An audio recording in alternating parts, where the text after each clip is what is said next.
Olá, você vai ver nesta edição do Câmara Rio Notícias. Protocolado na Câmara Municipal do Rio pedido de impeachment do prefeito Marcelo Crivella. Presidente da Câmara de Vereadores afirma que suspende o recesso caso o pedido dos parlamentares reúna 17 assinaturas. Nós levamos para ele um ofício pedindo essa abertura dos trabalhos, e nós compreendemos a alegação dele. Ele diz assim: eu sou o primeiro na linha sucessória. Se eu faço esse movimento por mim mesmo, a impressão que pode parecer para a sociedade é a impressão de que eu quero me beneficiar. E o Ministério Público recebe representação de um grupo de vereadores contra Crivella por improbidade administrativa e promete investigar as ações do prefeito do Rio. A gente começa essa edição falando sobre as ações de um grupo de parlamentares da Câmara do Rio em torno do impeachment de Marcelo Crivella. Um pedido de afastamento do prefeito foi protocolado pelo vereador Átila Alexandre Nunes. Os parlamentares tentam conseguir o mínimo de 17 assinaturas para que o presidente da Casa, vereador Jorge Felipe, suspenda o recesso legislativo. O pedido de impeachment de Crivella foi o assunto de uma reunião entre vereadores no Palácio Pedro Ernesto. A reunião contou com a participação de 9 parlamentares. O objetivo do encontro foi discutir o fim do recesso legislativo, programado para o dia 1º de agosto. De acordo com o regimento interno da Câmara Municipal, há 2 possibilidades de suspender o recesso. A primeira é com a autorização da presidência e a segunda é com a assinatura de 1/3 dos parlamentares, ou seja, 17 vereadores. Os parlamentares enviaram um documento ao presidente Jorge Felipe solicitando que ele autorize o fim do recesso, mas ele alegou desconforto, pois em caso de saída do prefeito, ele é o primeiro na linha sucessória. Mas de acordo com os parlamentares, o presidente Jorge Felipe garantiu que assim que tiver as assinaturas, vai suspender o recesso e convocar sessão extraordinária. Quando o presidente foi questionado sobre isso, nós levamos para ele um ofício pedindo essa abertura dos trabalhos, e nós compreendemos a alegação dele. Ele diz assim: eu sou o primeiro na linha sucessória. Se eu faço esse movimento por mim mesmo, a impressão que pode parecer para a sociedade é a impressão de que eu quero me beneficiar. Então, é muito mais democrático e muito mais correto que os vereadores usem aquilo que é prerrogativa deles, que eles próprios peçam a abertura dos trabalhos, tendo 17 assinaturas, que aí eu não tenho como negar. Se as 17 assinaturas chegarem pedindo a abertura do plenário, eu não tenho o direito de negar esse pedido e, portanto, abrirei os trabalhos. Nós precisamos de 17 assinaturas para poder abrir o plenário. Nós temos aqui, nesse exato momento, 9 promessas de mais algumas assinaturas, chegando talvez a 14, 15. O fato é que precisamos de 5 assinaturas mais. Mas seria melhor que todos tomassem consciência da gravidade do fato e todos assinassem, tá? Demonstrando que o vereador que está em recesso, não é férias, é recesso, e por isso ele pode ser convocado a qualquer momento, ainda mais numa situação dessa emergencial para a cidade. A população precisa de uma resposta.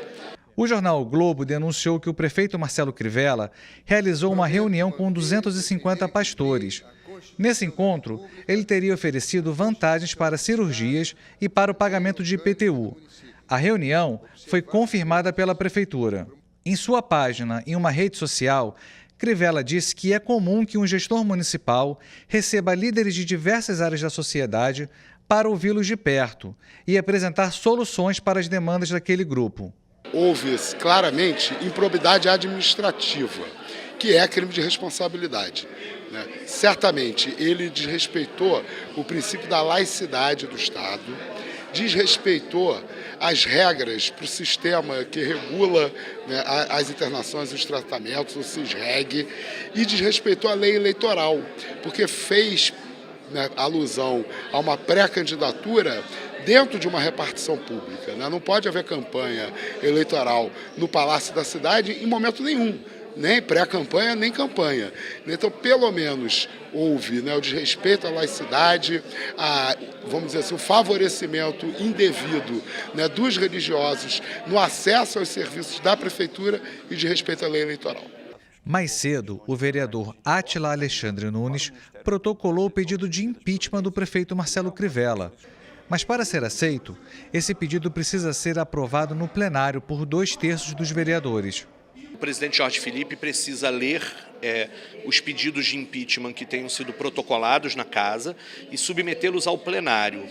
E aí você tem a votação da admissibilidade do pedido, que não é ainda uma condenação, é apenas se nós vamos abrir o processo ou não. Este pedido precisa ser aprovado por 2/3 dos vereadores. Se ele for aprovado por 2/3 dos vereadores, o prefeito é afastado por 180 dias, se instala uma comissão processante com 3 vereadores que são sorteados, e essa comissão é que dá início ao processo todo de investigação. E depois de 180 dias, o parecer desta comissão volta a plenário, podendo inclusive ter um parecer contrário e etc. E há a votação. Para cassar o prefeito, se houver algum parecer indicando a cassação do prefeito, para que isso aconteça, mais uma vez, 2/3 da Câmara precisariam votar favoravelmente a isso. O Ministério Público do Estado vai investigar possíveis irregularidades na administração de Marcelo Crivella. Um grupo de vereadores do PSOL entrou com uma representação junto ao MP, acusando o prefeito de improbidade administrativa. Depois de várias denúncias contra a administração do prefeito Marcelo Crivella, que revelou suposto favorecimento no atendimento ao sistema de saúde e em processos com relação à cobrança do IPTU, a bancada do PSOL da Câmara Municipal protocolou uma representação junto ao Ministério Público Estadual para analisar possíveis irregularidades, como, por exemplo, improbidade administrativa e crime eleitoral. O que acontece é que o Crivella criou um mutirão.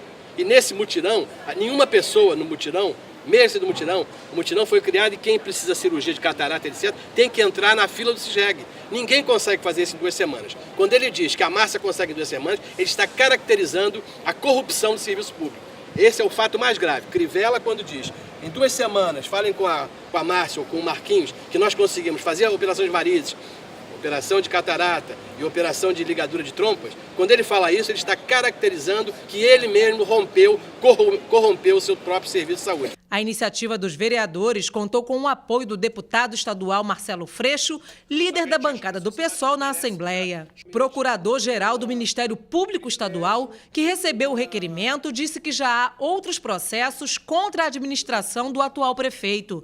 Ele ainda ressaltou que não existe um prazo para o Ministério Público se pronunciar sobre o caso. De posse da representação, eu encaminharei para as estruturas internas para que adotem as respectivas providências, principalmente no que diz respeito a questões ligadas à laicidade, já que o Estado é laico e todos os cidadãos têm que ser tratados com igualdade de condições, e isso fere o princípio constitucional da impessoalidade. E outras questões também que serão apuradas como possível prática de algum crime. E as estruturas farão análises necessárias. É inadmissível se a prefeitura, se a administração pública estiver sendo direcionada para beneficiar um determinado grupo, independente de que grupo seja esse. Neste caso, se é um grupo de pastores, etc., mas se fosse um outro grupo, também seria crime de improbidade administrativa. Não podemos tolerar essa lógica de que a prefeitura, uma administração pública, possa estar dando vantagens para quem quer que seja, furar a fila para ter cirurgias médicas ou acelerar processos de IPTU e etc.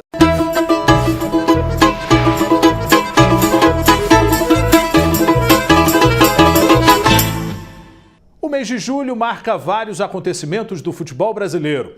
Entre eles está a conquista do tetracampeonato mundial em 1994 e o Maracanaço na derrota para o Uruguai na final da Copa de 1950 no Maracanã. Para saber mais detalhes sobre essas datas, conversamos com o historiador e professor Isaías Nascimento. Você vai ver agora um trecho da entrevista feita pela repórter Aline Bordalo. Aconteceu em julho também, ó. Acho que todo mundo lembra, né? Tetra foi em julho. Exatamente. A final foi contra a Itália, nosso eterno rival, né?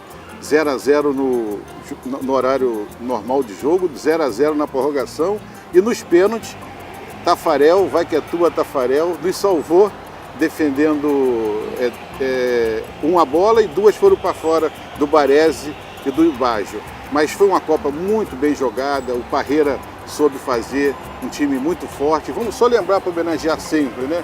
Tafarel, Jorginho, depois entrou Cafu, Aldair, Márcio Santos e Branco, Mauro Silva e Dunga, Mazinho, Zinho, Bebeto e o eterno Romário, o rei da área. A íntegra da entrevista com o historiador e professor Isaías Nascimento você vai ver na sequência da nossa programação, logo após essa edição. E o Câmara Rio Notícias fica por aqui. Até a próxima!